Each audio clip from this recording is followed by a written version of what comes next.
Chairman Tehreek Insaf نے اپنی گرفتاری کی صورت میں فیوچر کا پلان پاک فوج کے خلاف، ISI کے خلاف، عدالتوں اور اداروں کے خلاف نفرت پیدا کرنے کے لیے اپنے ورکرز کی ذہنی آبیاری کی مسلسل، اپنے آپ کو ریڈ لائن قرار دے کر،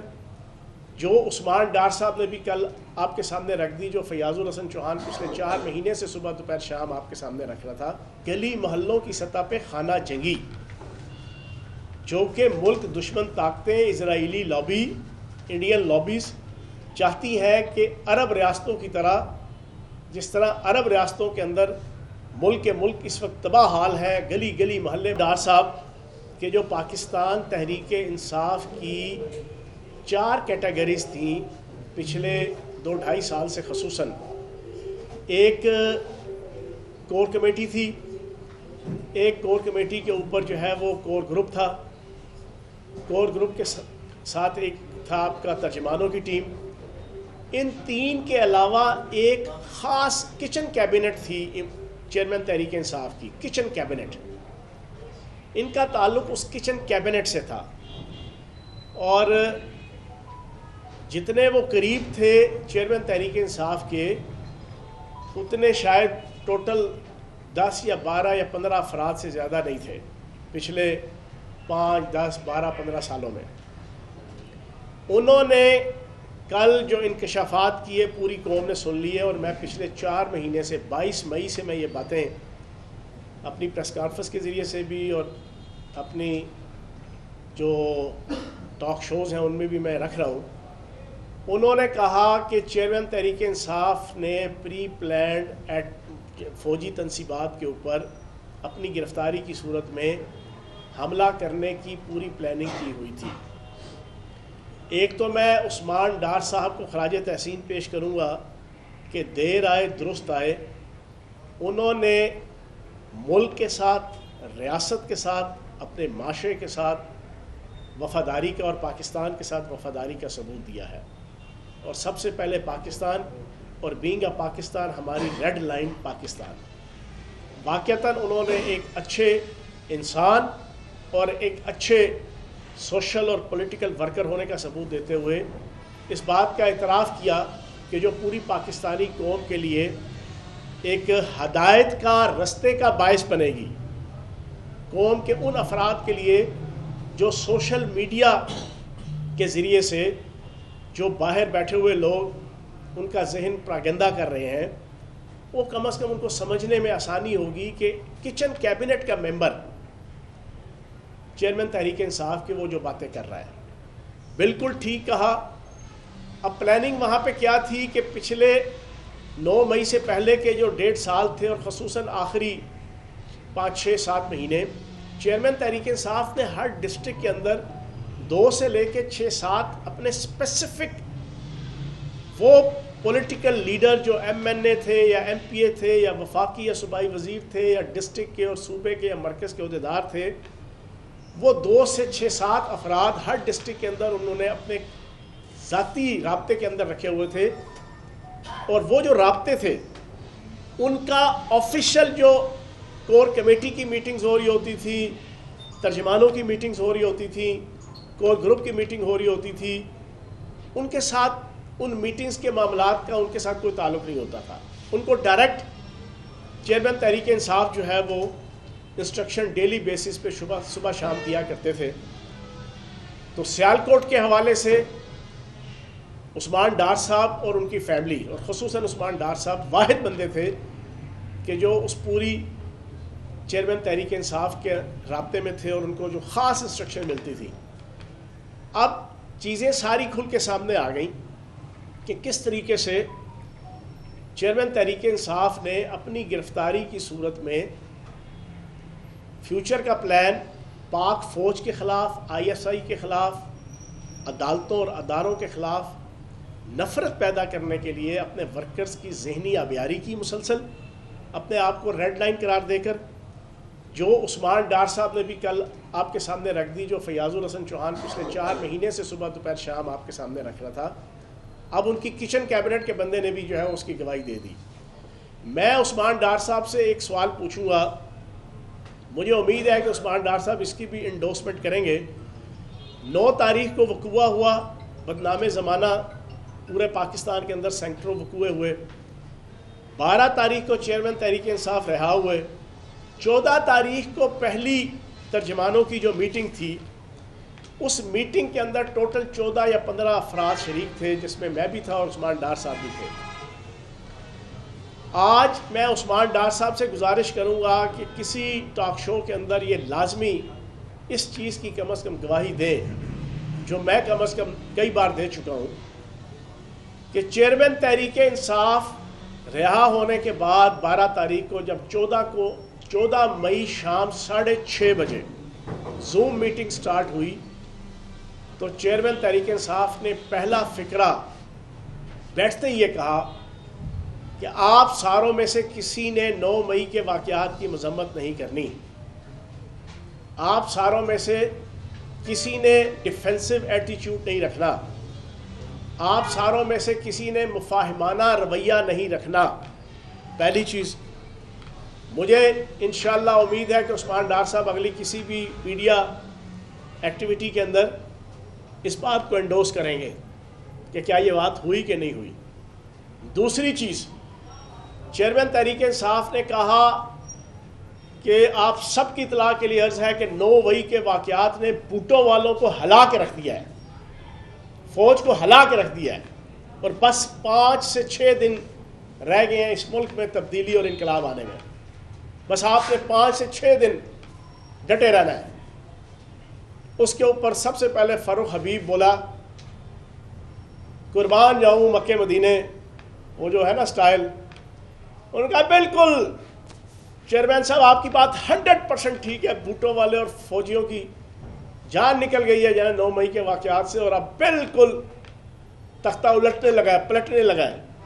5 سے 7 دن نہیں ہے، آپ نے بالکل ٹھیک کہا۔ یہ چیز بھی کتنی الارمنگ تھی کہ حادثے سے بڑا سانحہ یہ ہوا، لوگ ٹھہرے نہیں حادثہ۔ ایک اچھا انسان غلطی کرے، انٹینشنلی کرے، نان انٹینشنلی کرے، انڈیویجول کرے یا کوئی کولیکٹیو سن، گناہ، غلطی، جرم، بلنڈر کرے، اچھے انسان کی یہ نشانی ہوتی ہے کہ وہ بیک آؤٹ کرتا ہے، وہ تھوڑا سا تجزیہ کر کے دائیں بائیں کے واقعات، حالات، کرائم، نظائر اور سرکمسٹانسز، ان کا تجزیہ کرنے کے بعد وہ بیک آؤٹ کرتا ہے کہ یار یہ چیز میرے سے غلط ہو گئی، ملک کے لیے، قوم کے لیے، معاشرے کے لیے، سوسائٹی کے لیے۔ لیکن جس ڈھڑائی کے ساتھ چیئرمین تحریک انصاف نے یہ کہا کہ کسی نے کوئی مفاہمانہ ایٹیچیوڈ اور معافی کرنی میڈیا کے اندر آ کے، دوسرا کہ بس 5 سے 7 دن رہ گئے ہیں، ملک میں انقلاب آ رہا ہے، بھٹو والوں کی اور فوج کے خلاف دوبارہ سے پھر ایک نفرت 12 مئی کو رہا ہونے کے بعد۔ تیسری چیز، عثمان ڈار صاحب مجھے امید ہے کہ وہ اس چیز کو بھی انڈورس کریں گے، اور یہ میرا ان سے سوال بھی ہے، اور انشاءاللہ وہ ایک محب وطن پاکستانی ہے۔ تیسری چیز چیئرمین تحریک انصاف نے کہی تھی 14 مئی شام 6:30 بجے زوم میٹنگ، ٹوٹل 14 سے 15 افراد شریک تھے۔ چیئرمین تحریک انصاف نے تیمور جھگڑا اور عاطف خان کو مخاطب کیا، کے پی کے سے جو ہے ہمارے منسٹر، انہیں کہا کہ آپ دونوں نے تمام کے پی کے لیڈرشپ کو کہنا ہے کہ ابھی ٹویٹ کریں کہ کل سے ہم نے مولانا فضل الرحمان صاحب کے جو مدرسے ہیں ان کے باہر مظاہرے شروع کرنے ہیں۔ اچھا، یہ چیز ایسی تھی کہ ایک دفعہ تو عاطف خان اور تیمور جھگڑا کے پاؤں کے نیچے سے بھی زمین نکلی اور کھسکی، میرے بھی جناب میرے تو ہوش اڑ گئے یہ سن کے۔ اس کا مطلب تھا کہ گلی محلوں کی سطح پہ خانہ جنگی، جو کہ ملک دشمن طاقتیں، اسرائیلی لابی، انڈین لابیز چاہتی ہیں کہ عرب ریاستوں کی طرح، جس طرح عرب ریاستوں کے اندر ملک اس وقت تباہ حال ہے، گلی گلی محلے جو جناب آپ کا مختلف قسم کے عقیدوں اور پارٹیوں کے حوالے سے ایک خانہ جنگی کا ماحول ہے، پاکستان کے اندر بھی خانہ جنگی کا ماحول بنایا جائے۔ 9 مئی کو تو ایک واقعہ کر دیا، ایک پاکستان کے ادارے، ریسپیکٹیبل ادارے اور ایجنسیز اور عدالتوں کے حوالے سے لوگوں کے ذہن کو پراگندہ کر دیا گیا، اب گلی گلی محلے محلے آپ مجھے بتائیں نا، مولانا فضل الرحمان صاحب کو چلو دیوبند مکتبہ فکر سے تعلق ہے، جو تھوڑے سے جہادی بھی ہوتے ہیں، آپ بریلوی مکتبہ فکر کے جو انتہائی ہر وقت عشق رسالت اور جناب بڑی دھیمے انداز سے جناب چلنے والا ایک فرقہ جانا اور سمجھا جاتا ہے، اگر آپ ان کے مدرسوں کے باہر بھی اگر آپ مظاہرے کرنے جائیں گے تو کیا ان کی انتظامیہ اجازت دے گی آسانی کے ساتھ ان مظاہرین کو واپس جانے کے لیے؟ آپ کسی کے گھر پہ چلے جائیں، دنیا کے، پاکستان کے نہیں، دنیا کے کسی بھی